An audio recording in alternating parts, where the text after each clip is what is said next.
ঘৰ নোহোৱা মানুহৰ ফৰ্ম ফিল আপ কৰক আৰু ঘৰটোৰ ফটো তোলক। এই কামত জীৱিকা সখী বাইদেউসকলৰ লগতে গাঁৱৰ যদি কোনোবা আৰু লোকে কয় যে ময়ো সহায় কৰি দিম দুখীয়া মানুহখিনি দেখুৱাত, আমাৰ বিধায়কসকলেও যদি কয় যে মোৰো মানুহ এজন লগত দি দিম, কোনো আপত্তি নাই। কাৰণ প্ৰত্যেকজন দুখীয়া মানুহৰ ফটো উঠক, আমাৰ কি আপত্তি? মোদী ডাঙৰীয়াই পইচা দিব, আমাৰ লওঁতে কি আপত্তি আছে? আমাৰ লওঁতেতো কোনো আপত্তি নাই। খালি যোগ্যজনে পাব লাগে, অযোগ্যজনে পাব নালাগে। প্ৰথমতে জীৱিকা সখী বাইদেৱে আপোনালোকৰ গাঁৱলৈকে গৈ ফটো উঠাব আৰু ফৰ্ম ফিল আপ কৰিব। তাৰ পিছত এখন আমি গাঁও সভা পাতিম।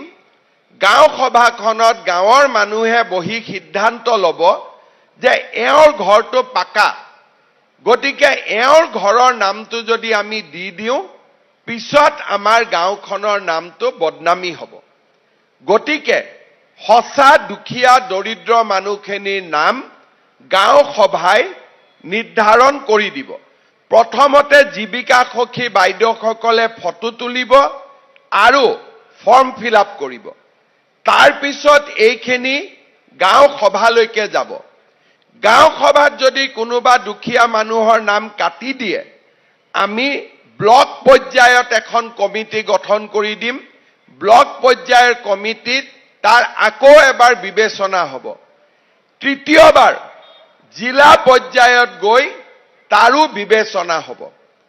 এতিয়া কোনোবাই যদি গাঁও সভাটো নামটো নুসুমালে, জীৱিকা সখী বাইদেউ মোৰ ঘৰলৈকে নগ'ল আৰু জিলা পৰ্যায়তো মোৰ নামটো নুসুমালে, এইবাৰ আমি আৰু এটা নিয়ম কৰিছো যে নিজৰ ঘৰৰ ফটোটো নিজে উঠাইও পৰ্টেলত দি দিব পাৰিব। তাৰ মানে আমি কোনো মানুহৰ আমাক সহায় নালাগে।